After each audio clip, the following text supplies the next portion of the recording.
à Ruraltic d'organiser cet atelier. On avait déjà fait une première session lorsque, fin août, dans le salon virtuel de Ruraltic, où il y avait eu quelques participants qui avaient permis d'avoir un bon échange.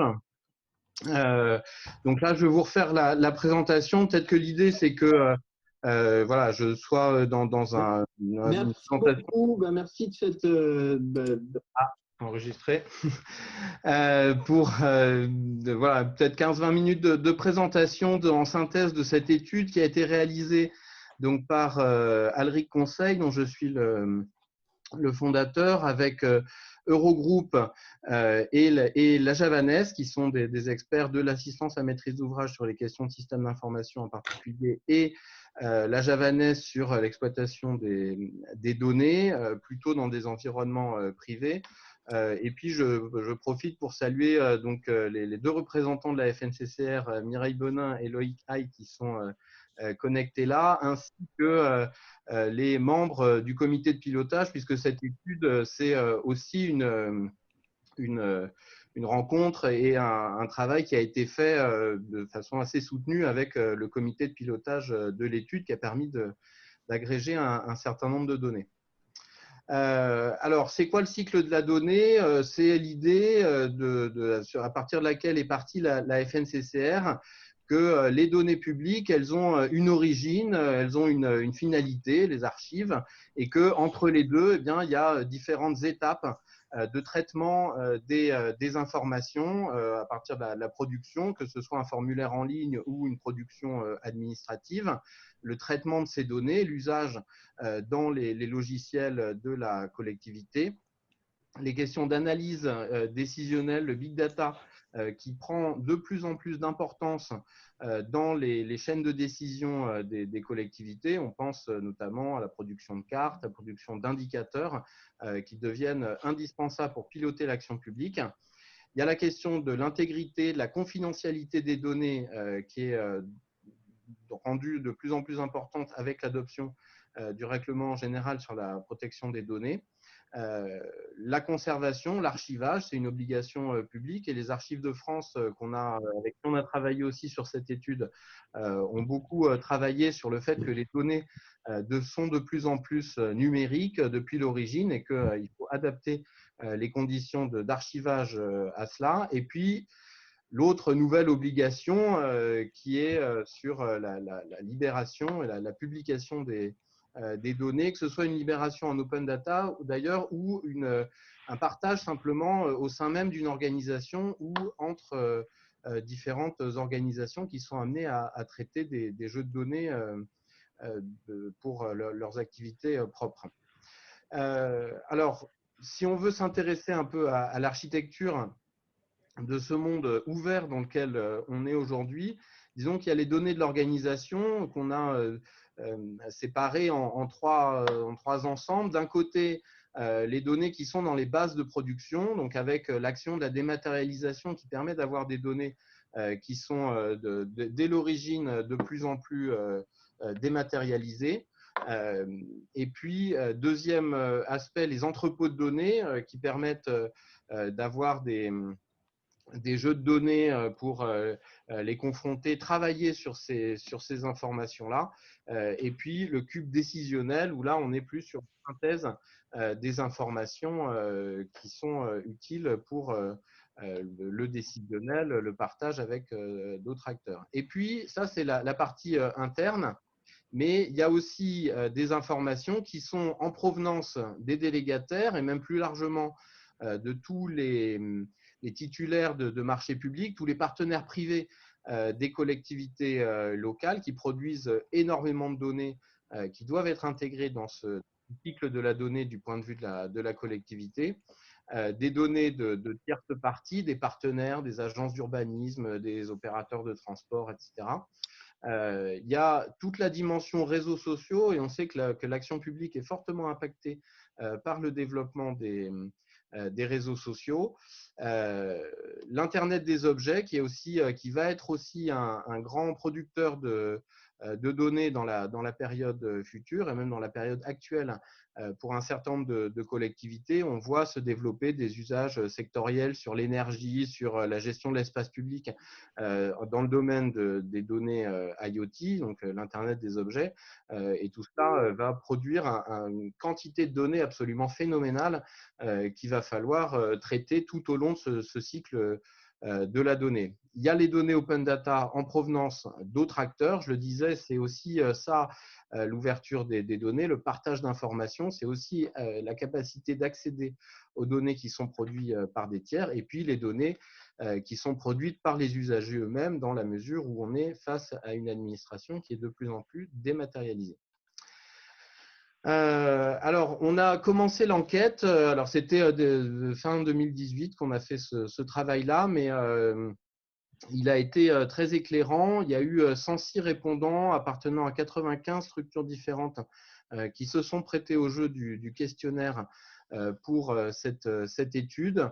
Et on a voulu travailler avec des profils, avec des personas pour identifier un peu les préoccupations et les ressentis des uns et des autres entre un directeur ou une directrice d'un syndicat de mutualisation informatique, une directrice de services informatiques d'une régie locale, puisque la FNCCR a beaucoup de ses adhérents qui sont de ce profil-là aussi, et ce sont des acteurs essentiels dans la production des services publics. Directeur de SI, une collectivité territoriale, un directeur de la transformation numérique, ce sont des métiers qui sont un peu différents. Je reviendrai tout à l'heure sur la question des métiers autour de la donnée. Et puis un directeur, une directrice opérationnelle d'une collectivité, c'est aussi l'appréciation qu'ont les métiers sur ces enjeux-là qui est importante. Et puis, pour terminer, un élu. Et puis, on a fait beaucoup d'entretiens. Vous avez la liste là des personnes qu'on a rencontrées et qui ont permis de nourrir aussi le diagnostic qui a été réalisé. Alors, on a un guide qui propose 18 recommandations structurées en 5 axes entre la stratégie, les questions d'organisation. Je vais revenir sur ces deux aspects-là un peu plus en détail par la suite. L'organisation des services, services au sens services informatiques autour de la donnée, la question de la circulation des données et enfin, et ce n'est pas le moins important, évidemment la question des infrastructures, c'est-à-dire tout ce qui va sous-tendre du point de vue télécom et du point de vue gestion physique des centres de données, la façon dont les données vont être stockées et exploitées. Et ça répond aussi à tous ces enjeux autour de la question de l'intégrité et de la fiabilité des données.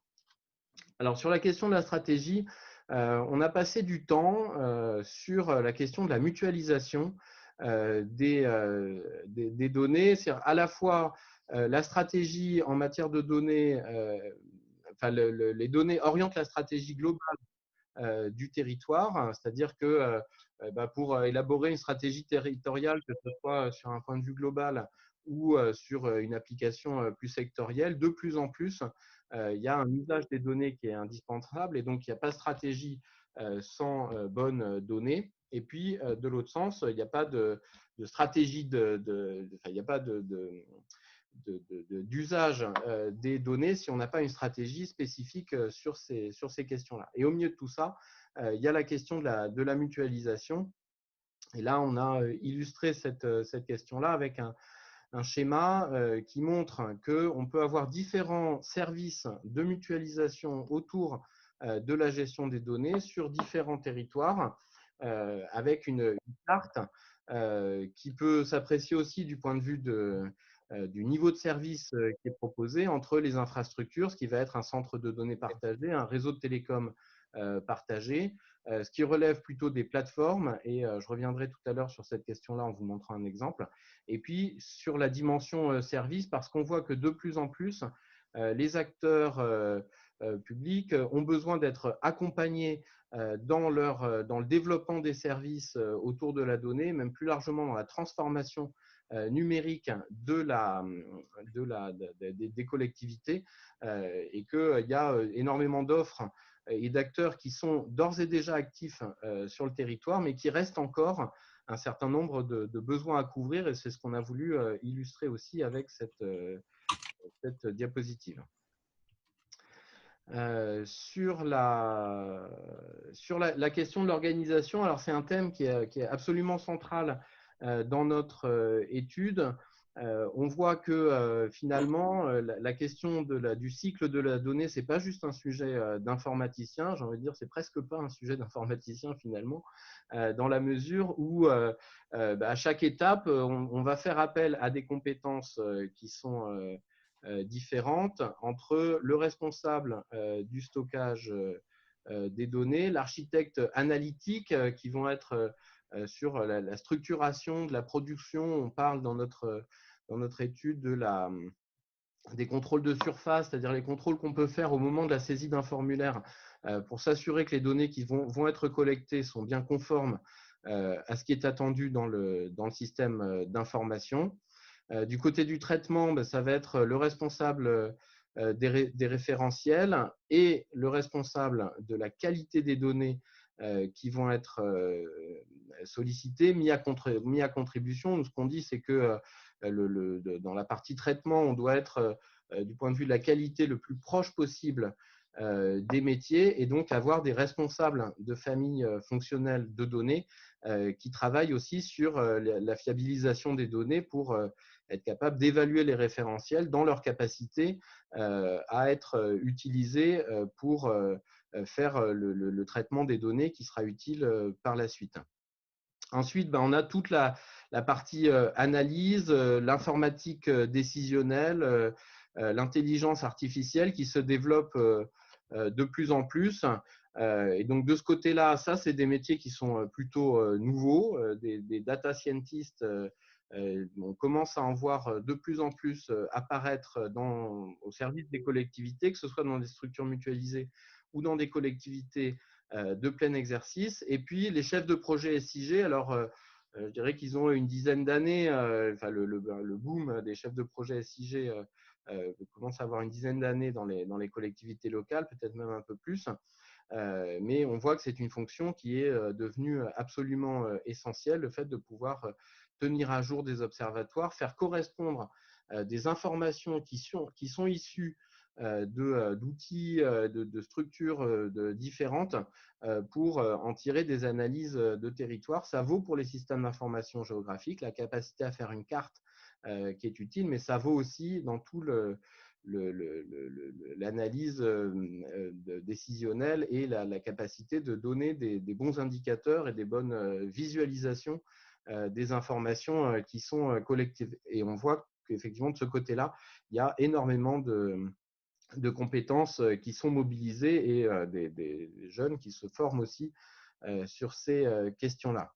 Du côté sécurisation, intégrité, confidentialité des données, c'est évidemment le délégué à la protection des données qui est obligatoire pour l'ensemble des collectivités locales depuis 2018. Et donc, chaque collectivité doit avoir désigné un délégué à la protection des données. Très souvent, particulièrement pour des collectivités de petite taille, ce sont des organismes de mutualisation numérique qui apportent ce service pour un très grand nombre de collectivités. Quand vous avez une commune de quelques centaines d'habitants avec un ou une secrétaire de mairie, et voilà, l'obligation s'applique, mais il est indispensable de pouvoir s'appuyer sur une structure plus large pour pouvoir assurer ce service, se mettre en conformité et pouvoir faire tous les contrôles qui sont nécessaires, qui sont rendus indispensables pour bien garantir la confidentialité des données personnelles des usagers. Et puis, donc toute la dimension archivage, évidemment. Et puis, donc les chefs de projet Open Data, il y en a de plus en plus dans les collectivités, dans les organismes de mutualisation pour mettre à disposition les données et travailler aussi avec d'autres acteurs, voilà, d'être capable à la fois de mettre à disposition des données en open data, mais aussi d'aller collecter des informations, mettre en place des partenariats pour pouvoir bénéficier des données d'autres acteurs qui vont intéresser la collectivité. Voilà. Et puis, dans les mots-clés, on a parlé aussi de nouvelle gouvernance parce que ça implique aussi des fonctions de management, la façon dont on va pouvoir piloter l'ensemble de ces activités, soit du point de vue de la direction des systèmes d'information, soit du point de vue de la direction de la stratégie qui s'occupe de la stratégie numérique, soit, et c'est un peu, on pourra revenir sur cet aspect-là de l'étude, mais soit un peu les deux en fait. En réalité, c'est un coportage finalement entre ces acteurs. Alors, je vous disais qu'on reviendrait sur la question de la plateforme. C'est l'exemple, alors c'est IDEO, donc c'est Bourgogne Franche-Comté qui a sorti cette cartographie des fonctionnalités de sa plateforme. On voit qu'on a de plus en plus sur les dimensions de plateforme des acteurs qui proposent dans un cadre public de mutualiser des fonctions pour faciliter l'accès des usagers aux procédures dématérialisées et puis faciliter aussi l'accès des agents des collectivités aux informations qui sont produites dans ce cadre. C'est là où on parle de servicisation du système d'information et on voit que ces plateformes ont un rôle absolument essentiel à jouer de ce point de vue-là pour faciliter la vie des usagers et essayer de faire en sorte de renvoyer vers des plateformes plutôt que d'avoir multiples systèmes d'information et surtout de la prise d'information, de la saisie d'informations au guichet par des agents de la collectivité qui doit être remplacé à un moment aussi par ce travail dématérialisé. Voilà. Et puis, autre intérêt de ces plateformes, c'est un rôle de concentrateur des données publiques. Il y a un enjeu aussi sur la structuration des données, la façon dont les données sont présentées dans le système d'information interne de la collectivité et ensuite en cas de réutilisation d'open data ou de partage de données avec d'autres acteurs, on voit qu'on a besoin d'avoir des référentiels, des tables de formats de données qui sont partagés aussi avec de la façon la plus large possible. Et on voit qu'avec des plateformes régionales comme Bourgogne-Franche-Comté ou comme Mégalis en Bretagne, on a aussi beaucoup de plateformes qui se mettent en place de cette façon-là. Donc l'intérêt va au-delà simplement de la mutualisation, qui est déjà un bénéfice essentiel de ce type de plateforme. Alors, on a donc dans le guide, je ne reviens pas en détail à cette étape-là, mais peut-être qu'on pourra échanger là-dessus dans le cadre de l'échange à venir. On a mis en place des modalités d'action. Enfin, on propose un certain nombre de modalités d'action dans le cadre de ce guide pour donner un peu à chaque structure, en fonction de son point de départ, en fonction des profils qu'on avait identifiés au moment du diagnostic, des façons d'agir, mais très, très concrètes, très opérationnelles. Et donc, c'est ce qu'on a appelé les actions d'accélération, c'est-à-dire des éléments qui peuvent être mis en place et qui vont permettre de franchir un palier pour assurer une meilleure prise en charge globale de ce cycle de la donnée en étant conscient et en prenant en compte les spécificités de chaque collectivité et de son territoire. Voilà, ben, écoutez, j'ai fini cette première étape de présentation. C'est un parcours un peu rapide que je vous ai proposé de cette étude, mais je suis à votre disposition, puis avec donc Mireille et Loïc de la FNCCR également pour répondre à vos questions sur cette présentation et puis plus globalement sur l'étude de la FNCCR. Merci Sylvain. Donc, aux participants d'intervenir, vous prenez la parole, vous posez vos questions à Sylvain. Et nous sommes 21 Donc, quand même, sur 21 personnes, on doit bien avoir quelques questions. On est à votre écoute. À vous.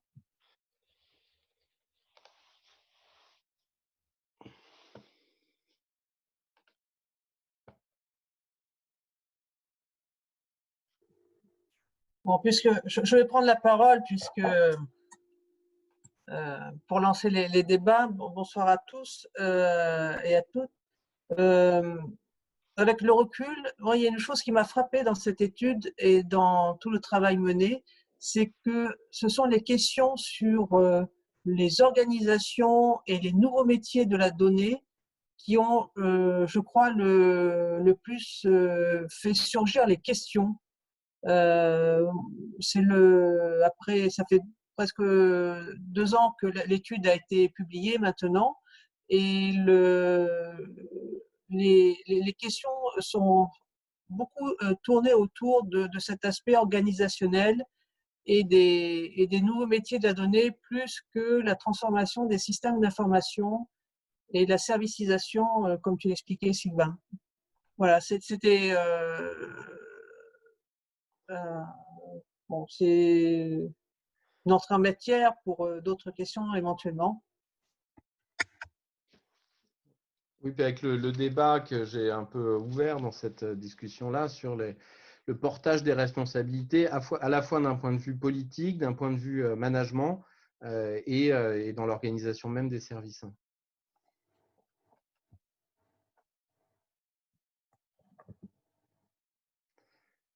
Ouais, donc, il y a une intervention qui dit que l'entité ne dispose pas ou peu d'organisation en termes de ressources humaines sur le domaine de la donnée. Vous pouvez peut-être préciser un petit peu?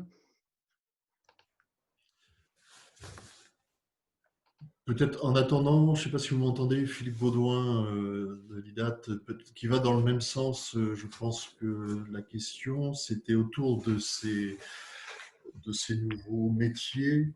C'est comment est-ce que vous voyez la capacité que peuvent avoir, pas les grandes métropoles, même si on peut aussi se poser la question pour les grandes métropoles, mais on va dire les collectivités, à intégrer tous ces nouveaux métiers. Parce que quand on a vu la présentation que vous en avez faite, il y a beaucoup de besoins en lien avec le cycle de la donnée, de profils spécifiques.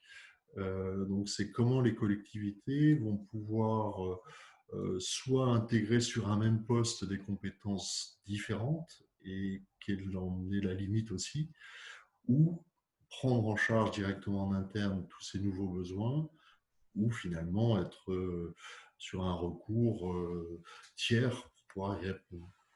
Ouais. Alors, quand on a fait la proposition, on avait identifié 11 nouveaux métiers de la donnée. Alors, ces 11 métiers, on les a aussi tirés des exemples du privé. On a rencontré quelqu'un qui travaille à la Poste sur ces questions sur la stratégie de données globale de l'entreprise, et puis aussi du côté des fournisseurs. Voilà, on a regardé aussi de ce côté-là, et effectivement, donc on a identifié ces 11 nouveaux métiers de la donnée, et je dois vous dire que quand on a sorti cette planche-là, effectivement, on a pris peur en se disant, mais est-ce qu'on va avoir… voilà, est-ce que les collectivités ont la capacité d'avoir toutes ces compétences en interne? Je pense que effectivement, les grandes organisations, donc les villes importantes, les grandes métropoles, effectivement, ont la capacité et sont en train de se doter de tous ces nouveaux métiers. Ensuite, sur le reste, peut-être qu'il faut faire la distinction entre ce qui va relever d'activités qui vont être plus proches du métier, d'activités qui vont être plus proches de l'infrastructure et d'activités qui vont être plus proches de l'analyse, du décisionnel, de la publication, etc. Et effectivement, il y a aussi cet enjeu de mutualisation. Alors, je sais que la FNCCR milite et travaille beaucoup sur ces questions de mutualisation. C'est pour ça qu'on a cité l'exemple des grandes plateformes régionales qui sont des plateformes de données, mais de services dématérialisés globalement, qui peuvent aussi jouer ce rôle-là d'accompagnement et de facilitation des démarches en mutualisant les questions de plateforme et du coup l'infrastructure sous-jacente et puis aussi la réflexion sur les référentiels et sur les outils, les téléprocédures à mettre en place pour les collectivités. Donc, la réponse, elle est sans doute à trouver du côté de la mutualisation, sachant qu'il peut y avoir, et c'est ce que illustrait aussi la planche avec le partage des responsabilités, il peut y avoir sur un même territoire des acteurs différents qui vont traiter de sujets différents, l'essentiel étant que chaque collectivité puisse trouver une réponse aux différents enjeux sur son territoire avec les bons acteurs.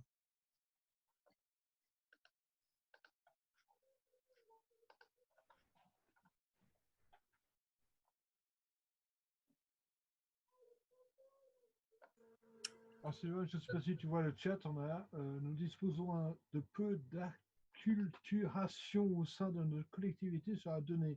Il y a un gros travail de montée en compétences. Mais ça, je crois que c'est vrai pour tout le monde avec les nouveaux métiers qui apparaissent, que ce soit le public ou le privé. Acquérir des compétences et des gens qui ont des compétences.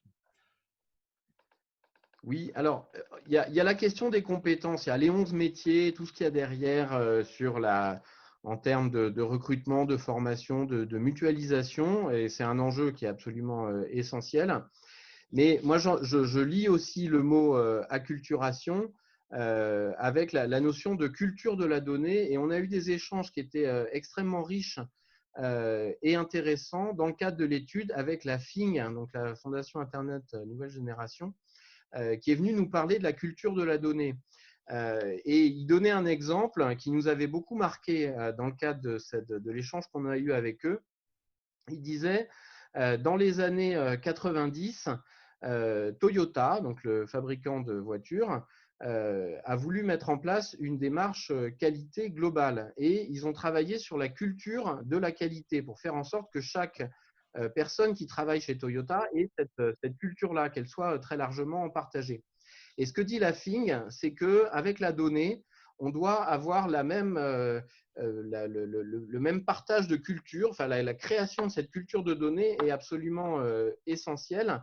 Et c'est vraiment l'idée que quand on travaille sur un métier, voilà, que ce soit un métier au contact du public, où on va collecter des données concernant le public, ou que ce soit un métier technique où on va produire des données sur des actions de gestion qui sont faites dans le domaine de la propreté des espaces verts, etc., eh ben, il faut que tous les agents aient l'idée aussi globale de ce que peut faire la donnée, de ce qu'elle peut apporter globalement et que voilà, ils en aient conscience et que finalement la saisie de données soit aussi prise en compte dans la dimension de ce qu'elle peut amener globalement au système global de gestion de données, d'analyse, de production d'indicateurs, etc. Voilà, pour aller un tout petit peu plus loin, moi j'ai un exemple que je connais bien, c'est l'application Dans ma rue qui est utilisée par la ville de Paris. Alors il y a énormément de collectivités qui ont mis en place des applications de ce type, genre Fix My Street. Voilà, c'est un système que je trouve assez vertueux qui permet aux usagers de s'adresser directement au service pour signaler des incidents. Et moi, j'ai l'impression qu'il y a encore beaucoup à faire pour faire en sorte que les données qui remontent via ces systèmes-là, enfin, au-delà du signalement, que l'information sur la résolution des problèmes qui sont identifiés, elle soit très bien saisie pour en faire aussi un outil de qualité du ressenti du service public par les usagers.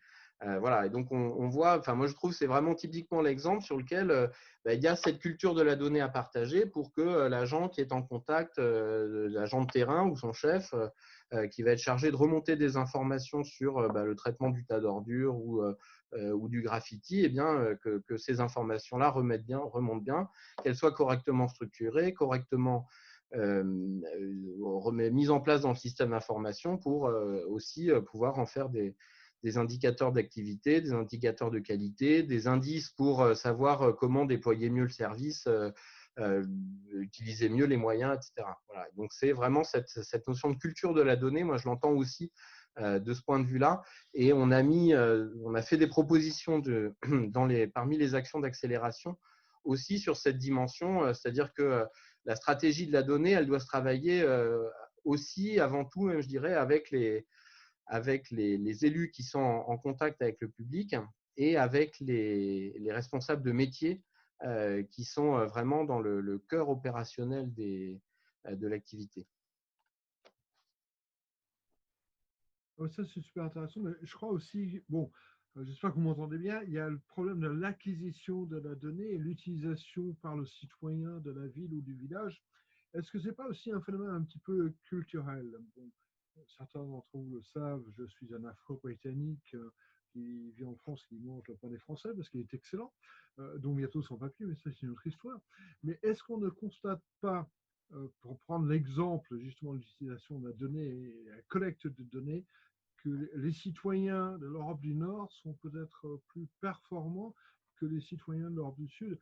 Je sais que ma ville a mis des choses en place, il y a eu une communication, puis après plus rien, on n'y pense pas.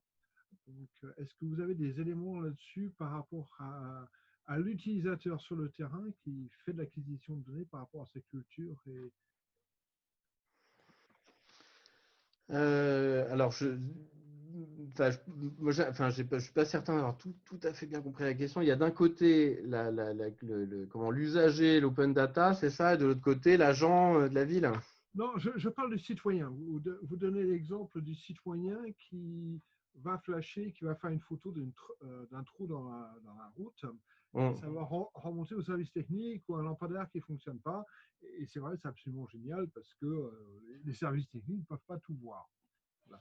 Mais est-ce qu'on ne constate pas une différence en fonction des cultures? Est-ce que le nord de l'Europe n'est pas plus prompte à utiliser ce genre de technologie que le sud de l'Europe?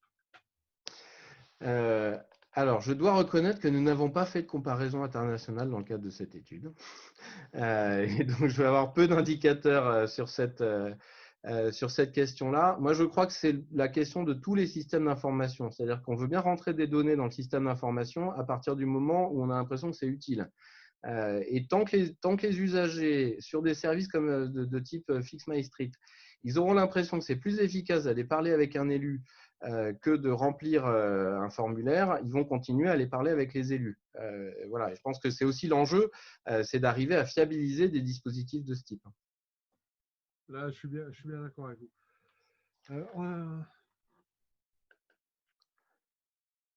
Alors, il y a deux commentaires. Vous n'évoquez absolument pas le phénomène des API.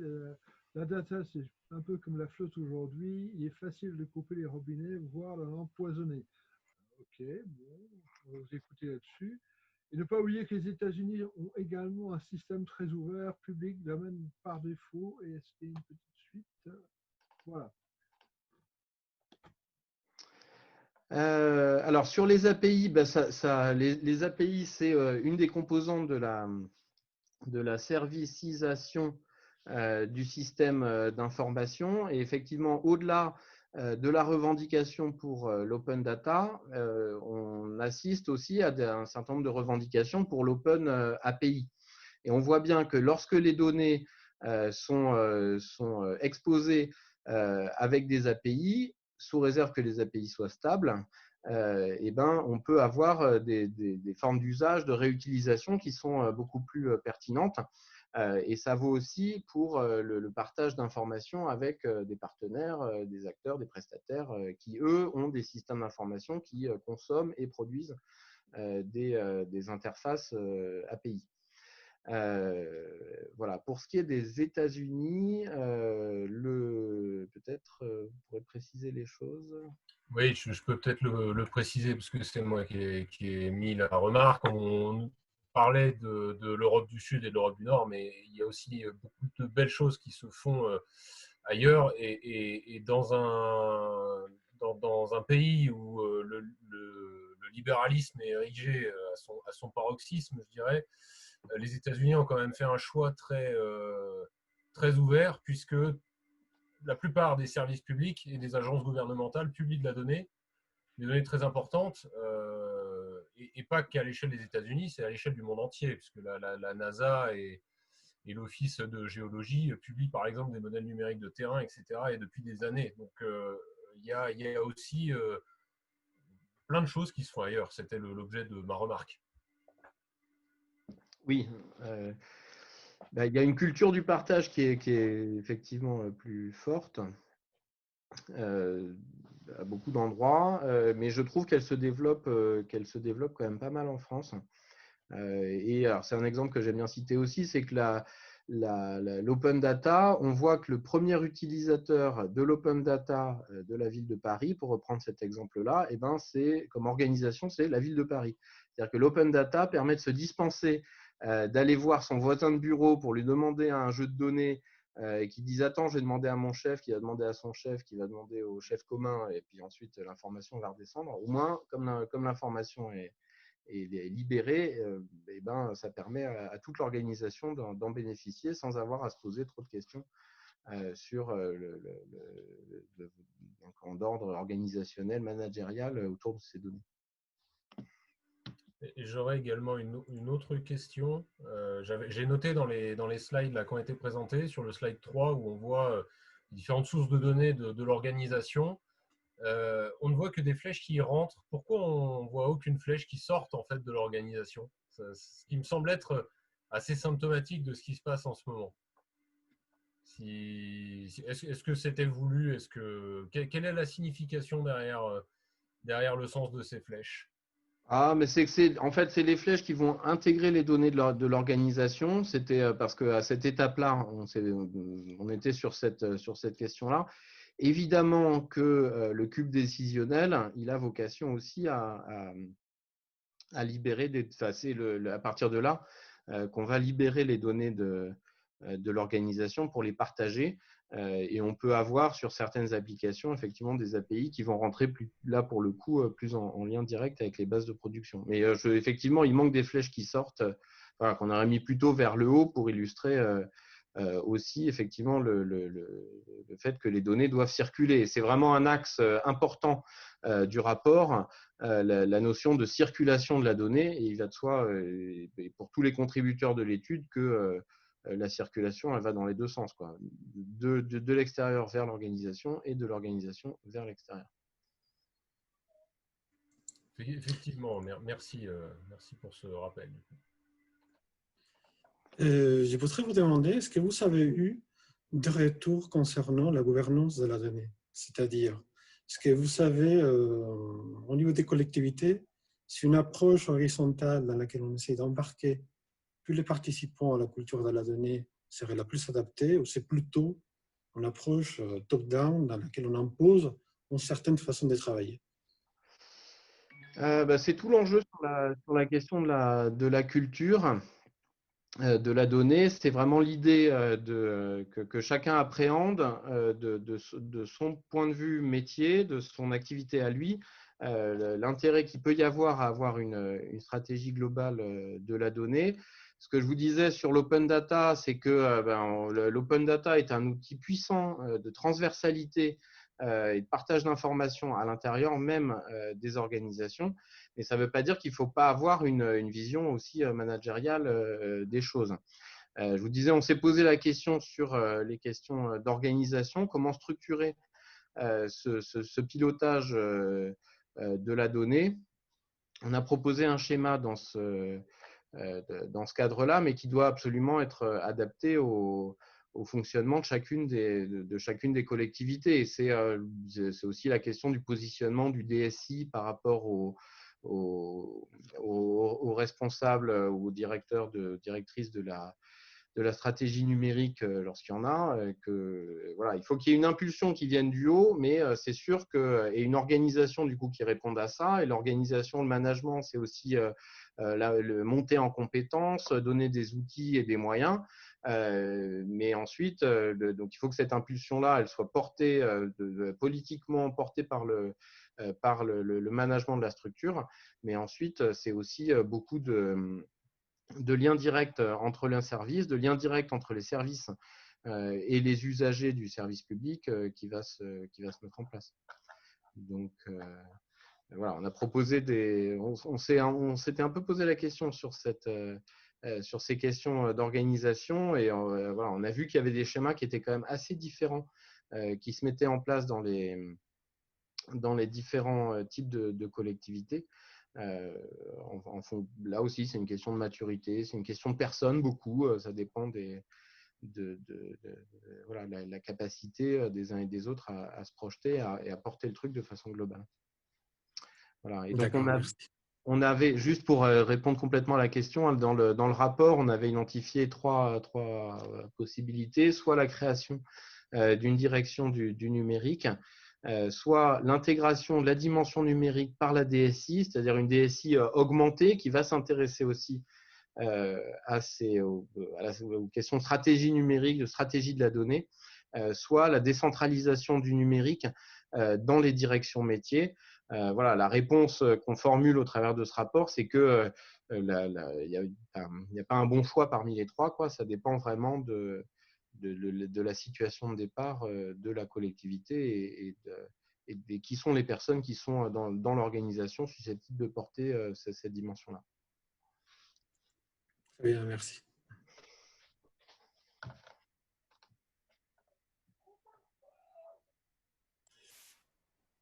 Une question, alors attendez, je vais me mettre en vidéo quand même parce que vous êtes tous. Merci. Voilà, Philippe Baudouin à nouveau. Est-ce que vous avez pu tester dans votre étude aussi le volet participation du privé dans ces stratégies de data territoriale? On en parle beaucoup, plateforme publique-privée de données. Sur justement la réalité à l'instant où vous avez fait l'étude, bien sûr. Alors, c'est un aspect qui est essentiel. Le privé, il peut intervenir à plusieurs endroits. Déjà, sur la question des liens, enfin, tous les services publics qui sont pris en charge, exploités par des acteurs privés. Comme je vous le disais, la FNCCR, qui travaille beaucoup sur l'eau, l'énergie, l'assainissement, etc., c'était un point très important pour la fédération de travailler sur cet aspect-là. Et donc, on s'est intéressé à des plateformes type Énergisme ou à ce que fait l'usine d'électricité de Metz sur ces enjeux-là. Et donc, voilà, il y a un travail avec le privé qui est obligatoire dans la mesure où le privé produit un certain nombre de données pour les collectivités, particulièrement dans les services publics en réseau. Et puis ensuite, effectivement, il y a le lien avec le privé sur toutes les plateformes, les centres de données, etc. Et là-dessus, sur l'utilisation de ressources tierces essentiellement pour les questions d'infrastructure de données, là aussi, les avis sont assez partagés. Il y a quand même pas mal de projets de data centers publics et de plateformes publiques qui se mettent en place. Mais il y a aussi des endroits sur lesquels les acteurs font le choix de se reposer sur une offre privée dans la mesure où ils considèrent qu'elle est présente, qu'elle donne satisfaction particulièrement sur les conditions d'hébergement des données. Et donc voilà, avoir recours à un data center privé, ça se fait quand même de plus en plus. Voilà, sans parler des innombrables collectivités qui utilisent Office 365 et ces données hébergées en Irlande. C'est ça, j'ai répondu à la question avec les deux points ou... Oui, en partie, oui. C'était sur aussi l'appétence qu'ils pourraient avoir à partager leurs données, quoi. On voit que ça a évolué beaucoup sur le cadre contractuel entre la collectivité et les délégataires. Mais après, c'est comment aussi inciter les acteurs privés à pouvoir entrer dans une gouvernance partenariale. Oui, alors c'est pas le plus simple, hein. Là-dessus, il y a plusieurs leviers. Le premier, c'est les contrats. C'est les contrats de délégation de services publics ou les marchés publics sur lesquels il faut absolument mettre des clauses de partage d'informations et donc les réfléchir avec les métiers, mais aussi d'avoir un certain nombre de clauses types à intégrer dans des cahiers des charges pour faire en sorte que les données remontent qu'elle remonte effectivement dans des bons formats, avec des API si c'est possible. Et ça, effectivement, le privé, il va avoir tendance à se faire forcer un petit peu la main, dans la mesure où il y a un grand nombre d'acteurs privés qui ont compris qu'on peut faire beaucoup d'argent avec des données. Et donc, entre garder les données d'exploitation du service pour pouvoir les consolider à une échelle nationale ou européenne, et les vendre des jeux de données structurés, des analyses, etc., ou les mettre, les donner à la collectivité qui va les mettre en open data, le choix est vite vu. Et donc là, de ce point de vue-là, il faut border totalement tout cela dans les contrats. Et puis après, il y a la loi République numérique qui a renforcé quand même un certain nombre de choses sur la capacité des pouvoirs publics à pousser gentiment ou plus ou moins les acteurs privés à partager leurs données. Merci.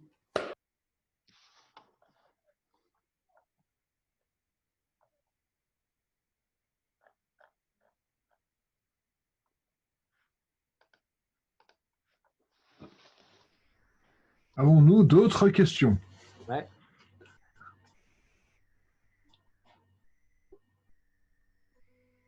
Oui, moi j'en aurais peut-être une autre du coup.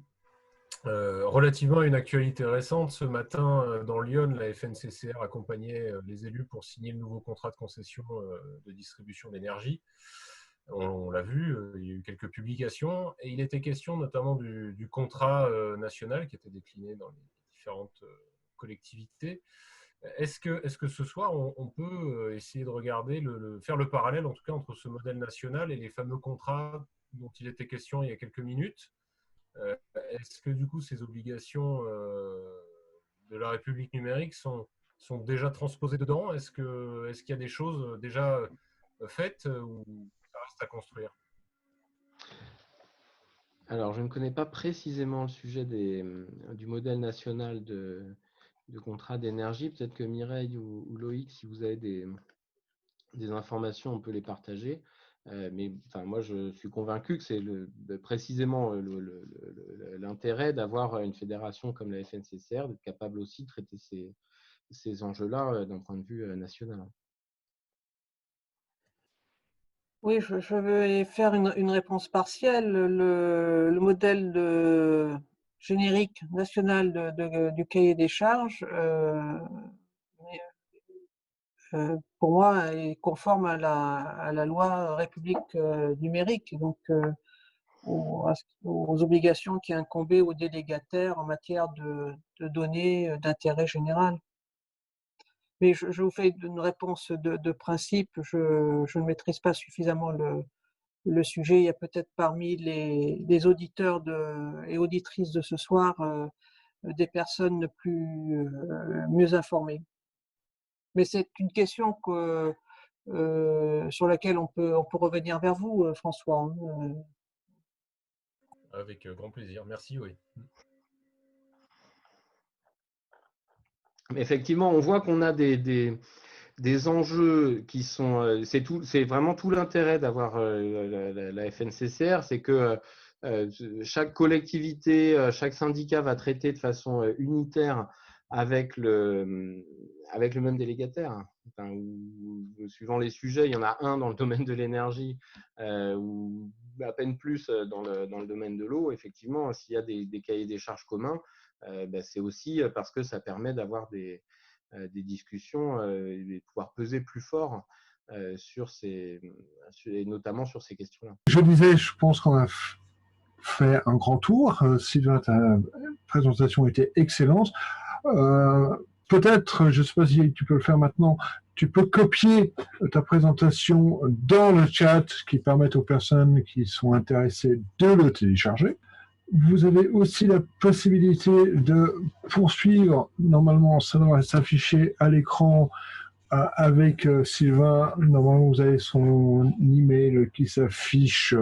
Merci à toutes et à tous d'y avoir assisté. La semaine prochaine, nous allons parler du 5G avec la Banque de territoire, la Caisse des dépôts et consignations. Ça va être les 4 vérités sur la 5G. Et ça, je pense que ça va être aussi intéressant que les datas. Voilà, écoutez, écoutez, je vous souhaite à tous et à toutes une excellente soirée. Merci de votre participation et j'espère vous voir la semaine prochaine. Je vous souhaite une excellente semaine. Au revoir.